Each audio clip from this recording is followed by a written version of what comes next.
As a lawyer, when Mike Pates, the chair and director of the American Bar Association's Human Rights Center, first told me 2 years ago of the center's desire to honor my great-grandmother with this award in her name, I was deeply moved.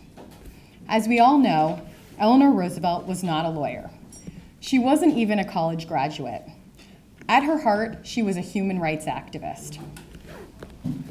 Yet she recognized the power, primacy, and potential of law to secure human rights for all people universally.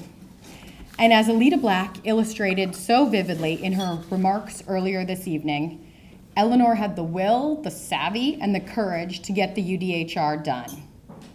It, in turn, became a model for national legislation and international covenants.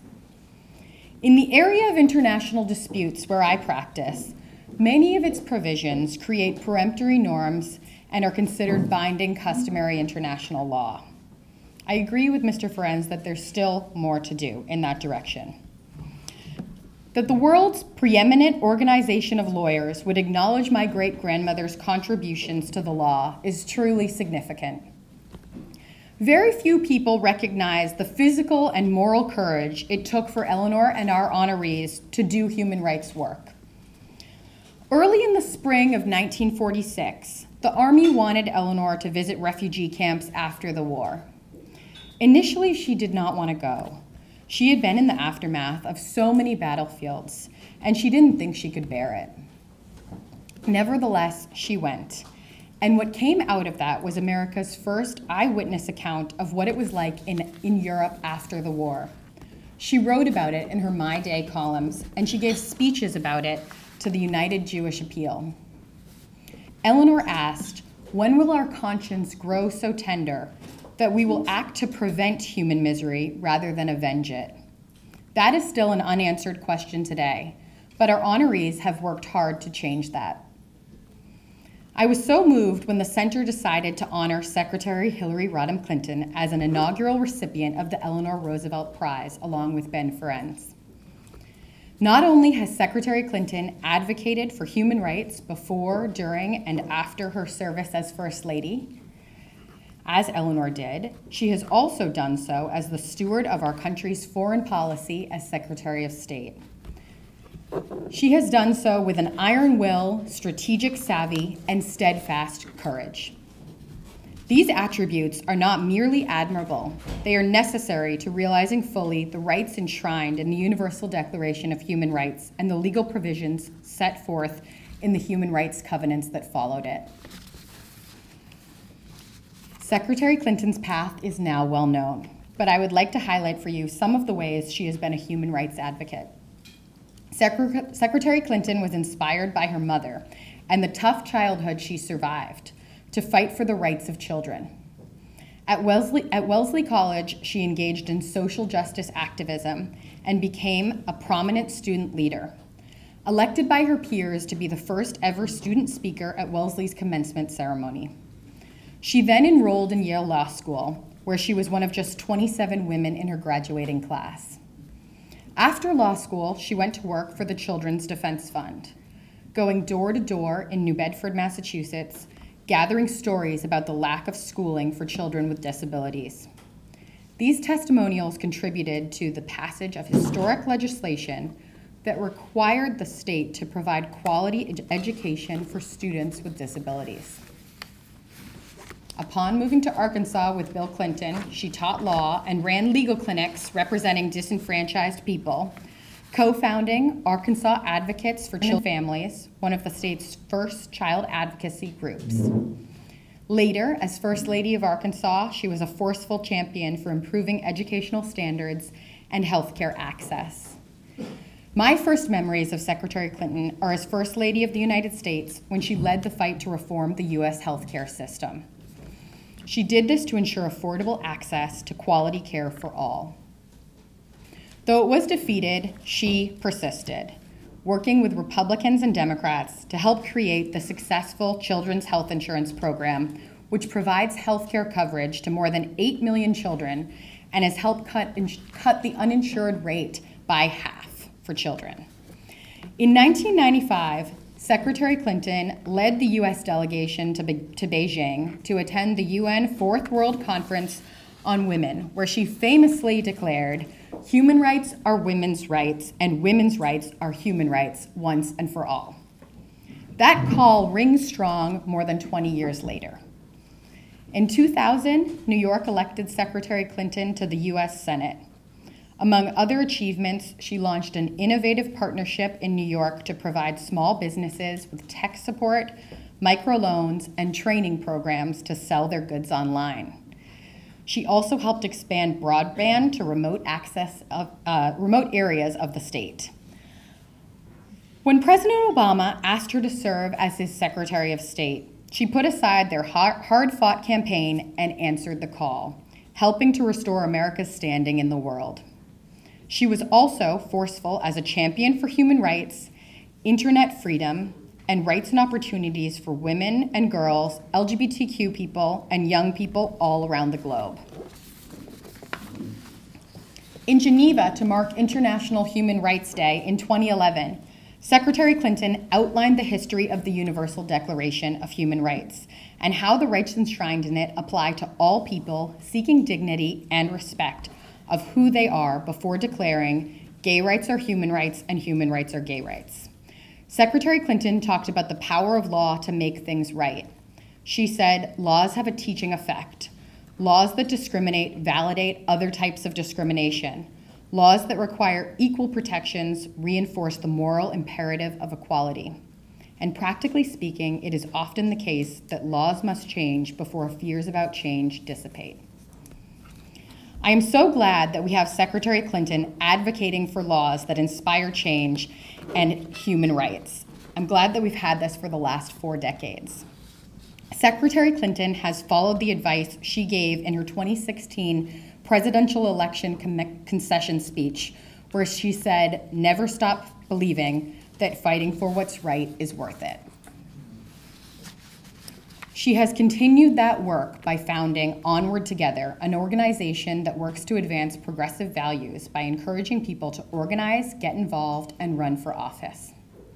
In light of her accomplished career and dedication to human rights, I can think of no one who has taken up the legacy of Eleanor Roosevelt's, of my great-grandmother, and moved the principles of the Universal Declaration closer to full realization. Secretary Clinton, I would like to present you with the Eleanor Roosevelt Prize for Global Human Rights Advancement.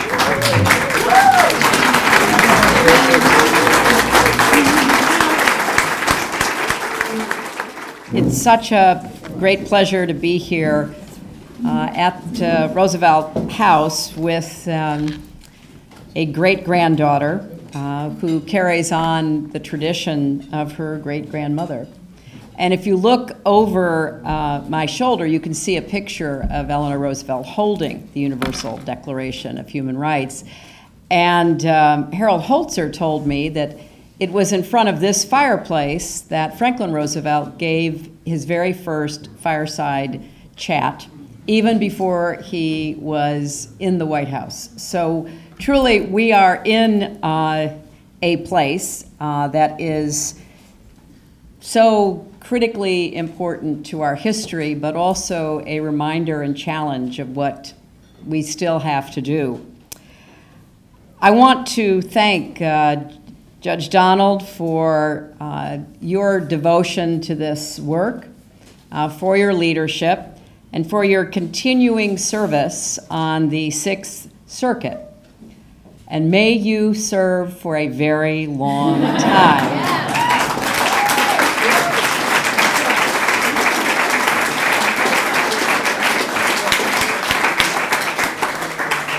I also want to recognize both the past and future leadership of the American Bar Association. It is a thrill to see these extraordinarily accomplished women who have been leading the ABA. I had, as Walter said, the great privilege of working in the late 80s with some of them on issues concerning women in the profession.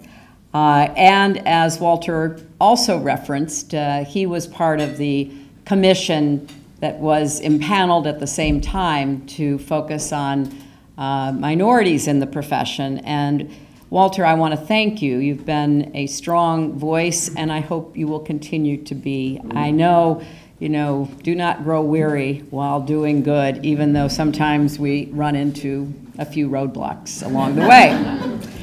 And what can I say about my extraordinary co-honoree, other than thank you so much, Ben Ferencz. Thank you for your example, for your love of the law, for your belief in the importance of bringing people together to reason in good faith and to hold accountable those who violate the norms of human decency and dignity.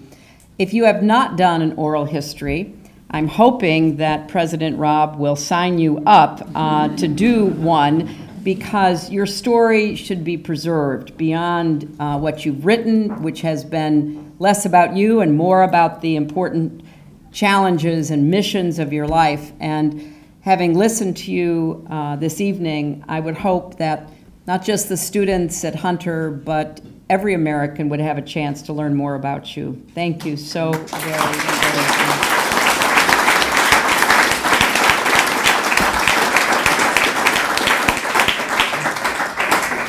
I don't know how many of you had a chance to hear my good friend, Alita Black, who spoke earlier about Eleanor Roosevelt and the Declaration.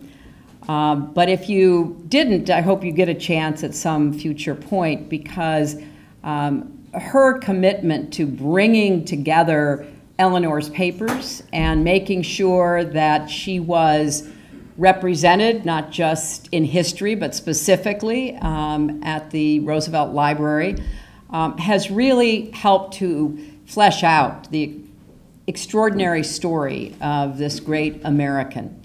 I'm personally indebted to Alita for that work, although it is a reminder that everywhere I ever went as First Lady, Eleanor had been there before me. It didn't matter. Here at home, around the world, I remember visiting these two remarkable women, Sadie and Bessie Delaney, who had been born to a former slave who lived in Mount Vernon, New York, who had the most remarkable lives. And I read about them, and one of the perks of being First Lady is you can call people up and say, could I come meet you? And with very few exceptions, the answer is affirmative. So I went to meet them. They were both over 100 by the time I met them, and elegant, beautifully dressed, and everything about them was so admirable. And we had the best visit. They just told me more and more about their lives. And as we were leaving, they asked me to sign their family Bible. So, of course, I open up the Bible to sign it, and whose name is there? Eleanor Roosevelt. And so I said, well, Miss Delaney, did you know? Oh, yes. Oh, she was here, sitting right where you're sitting. So it was just a reminder that it's not only the formal photos holding the Declaration, but her deep understanding of the necessity, as the judge said, of embedding human rights in the hearts and habits of all people. Now, I think it's fair to say that those of you who are gathered here this evening are really signing up for the continuing efforts that we have ahead of us. I was delighted that Michael Posner was recognized, because Mike worked with me in the State Department to try to advance human rights and to try to create some of the important programs that, like the Center for the Defense of Justice, that we knew were necessary, because trying to defend human rights as an American is often difficult, without knowing people on the ground, without having lines of communication. And so, you know, Mike and I and others thought that we needed this partnership with the ABA to fund those who were truly on the front lines. So I want to once again recognize and thank my partner in a lot of this work during those 4 years, Michael Posner. Thank you.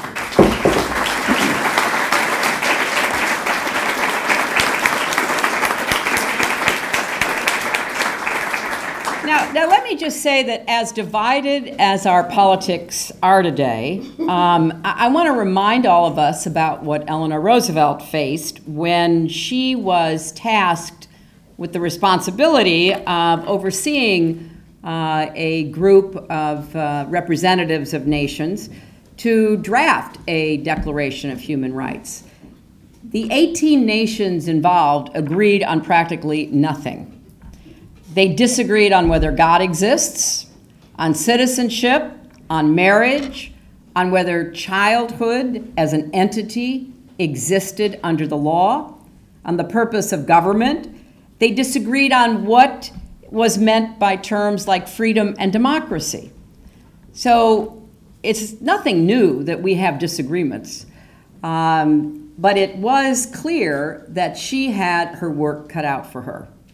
And through it all, and when I say I really mean through it all, because she faced death threats for her outspoken advocacy, she faced fierce opposition from adversaries as well as allies, and she had, as Tracy said, she had traveled the world during World War II. She did it as an extension of her continuing role as President Roosevelt's eyes and ears, going places he could not go. And she would report back. And what she saw was incredibly impactful on her. And she recognized how easy it would be following such a horrific event in human history for nations to turn inward, to give in to fear, to adopt a kind of Darwinian attitude toward politics, being governed by despair. And she understood on a level that I think few could have, that everything needed to be done that could be done to prevent that from happening. She believed that, as Ben said, the best way to prevent war was to come together around a vision that could stop atrocities before they happened, to protect the inherent human dignity of all people. So she spent thousands of hours. And these were heartfelt, difficult debates, because what did human rights mean? How could they be put on paper? How could they be enforced? And yet she pushed them. She pushed the committee day after day, late into the night. And so intense was her focus that some of her fellow delegates probably uttered the prayer that has been attributed to President Roosevelt, "Oh Lord, make Eleanor tired." But in the end, after nearly 2 years of debating and drafting, and actually one last long night of debate, the United Nations ratified the final text, and the Universal Declaration of Human Rights was adopted. It has a very, very simple idea underlying it, that all human beings are born free and equal in dignity, that human rights are the birthright of all people, not merely the sufferance of their governments, and that our rights stem from our common humanity, and that governments are bound to respect those rights. Now, in the nearly 70 years since the Declaration was adopted, I think it is fair to say that many nations have made progress in making human rights a reality. A lot of barriers have fallen that stood in the way of enjoying the full measure of liberty and the experience of dignity and the benefits of humanity. Now, in most instances, that progress was not easily won. People had to fight and organize and campaign to change not only laws, but hearts and minds. And as for Eleanor, she dedicated the last 17 years of her life to the Declaration's vision of a world striving toward peace and justice, often risking her reputation, her income, and even her physical safety. She's shone a light on human rights abuses, not only elsewhere in the world, but here at home, particularly on racial segregation, the position of women, and the treatment of immigrants. She had a lofty, heartfelt vision of what democracy was supposed to mean. Well, we know where we are now. It took a long time to get to this point, but it is fair to say that other presidents prior to our current administration continued Eleanor's work. George W. Bush's administration adopted the Conventions on the Prevention of Genocide and the Protection of Civil and Political Rights. The Clinton administration, in addition to signing the International Criminal Court Convention, ratified conventions committing us to end racial discrimination and torture.